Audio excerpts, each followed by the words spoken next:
Share में channel पर एक बार फिर आपका स्वागत है। दोस्तों, आज मैं आपके लिए ऐसी कंपनी का शेयर लेकर आया हूँ कि जिसका कह सकते हैं कि भारत के इतिहास के साथ नाम जुड़ा हुआ है। जब हमारे देश का बंटवारा हो तो बंटवारे के समय क्या आपको पता होगा कि पाकिस्तान से कई लोग हिंदुस्तान में आए और यहाँ पर एक अच्छा खासा उन्होंने बिजनेस किया और बिजनेस करके एक नामी गिरामी बिजनेसमैन बने हैं। उसी में से ये कंपनी है जिसका कंपनी का नाम है एडोर मल्टी प्रोडक्ट। आज ये कंपनी जानी मानी कंपनी है और कई तरह प्रोडक्ट बनाती है जो कि कॉस्मेटिक से जुड़े काम करती है। इसके अलावा इनके पाउडर बनाती है, क्रीम बनाती है, ऑयल बनाती है, तेल जो होता है बॉडी लोशन वगैरह इस तरह काम करती है, शैम्पू बनाती है। करीब करीब 15-20 तरह के प्रोडक्ट है। साथ ही ये एडोर मल्टी प्रोडक्ट दूसरी कंपनियों के लिए भी काम करती है। दूसरी कंपनियां जैसे कि है हिमालय ड्रग्स, उसके लिए काम करती है। मतलब क्या कि जो कई बार कंपनियां आउटसोर्सिंग करवाती है, मतलब अपने प्रोडक्टों को किसी और कंपनी से बनाती है, तो वो हिमालय के लिए जितने भी होते हैं प्रोडक्ट है ये बना के देती है।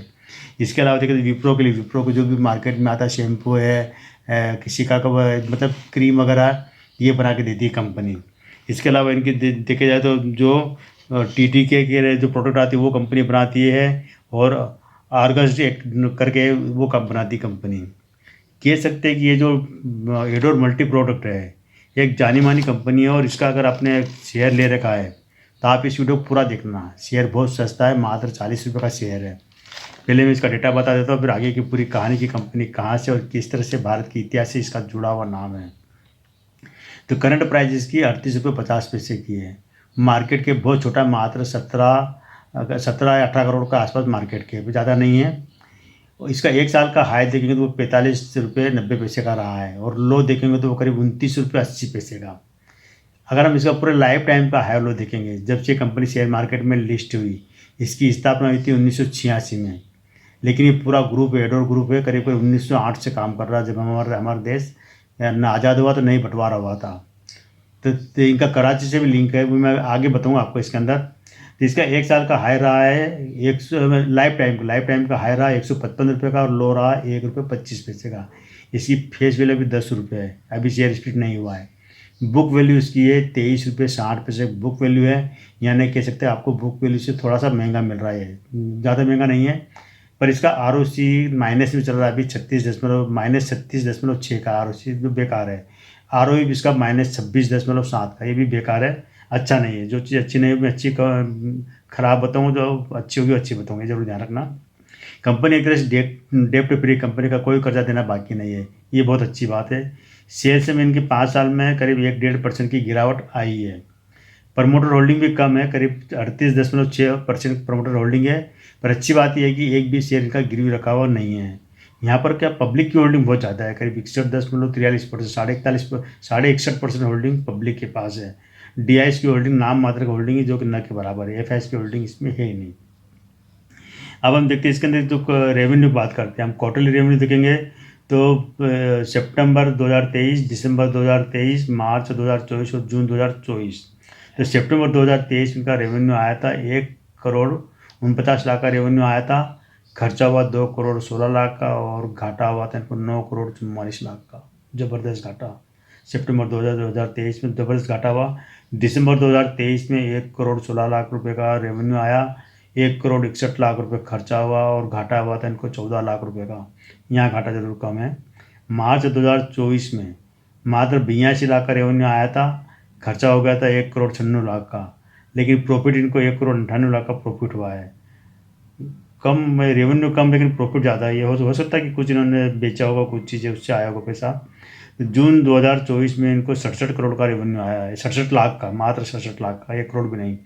और 84 लाख खर्चा हुआ था और इनको करीब करीब 40,000 रुपये का इनको नुकसान हुआ था। मतलब जून में नुकसान इन्होंने कम कर लिया कह सकते हैं। अगर हम इसके 4 साल के देखते हैं, 21, 22, 23 और 24, 4 साल का रेवेन्यू देखते हैं तो 2021 में इनको 19 करोड़ 34 लाख का रेवेन्यू आया था, ज़बरदस्त रेवेन्यू था।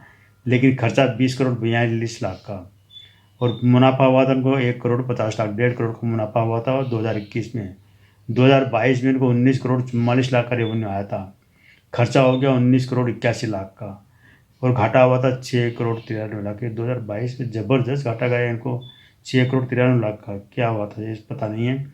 2023 में इनको 12 करोड़ 17 लाख का रेवेन्यू आया, 20 करोड़ 69 लाख रुपए खर्चा हुआ और 9 करोड़ का घाटा, 9 करोड़ 11 लाख का घाटा हो गया था इनको। ये ज़बरदस्त घाटा था इनका 22 और 23, ये 2 साल मतलब बेकार रहे इनकी, एक तरह से कह सकते हैं।